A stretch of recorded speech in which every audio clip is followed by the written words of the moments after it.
శ్రీకాకుళం జిల్లా ఇచ్చాపురం మండలం తులసిగాంలో 6 ఇళ్లను అధికారులు కూల్చివేశారు. వైసీపీ ప్రభుత్వ హయాంలో నవరత్నాల కింద 6గురికి ఇళ్లు మంజూరయ్యాయి. వారిలో 5గురు ఇళ్ల నిర్మాణానికి పునాదులు తీశారు.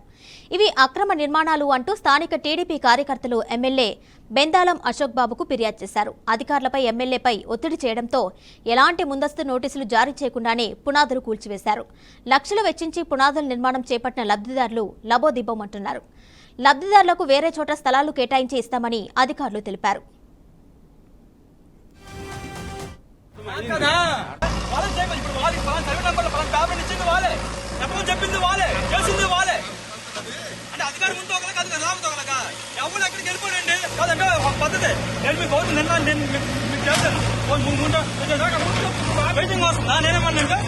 జరగండి కానీ అక్కడ బెనిఫిట్స్ లక్షలు వేస్ట్ అవుతున్నాయి. ఆ లక్షలు అనేది ఎవరిస్తారు? ఏంటి పరిస్థితి? కూర్చొని మళ్ళీ తప్పిసేయండి అని చెప్పండి. నేను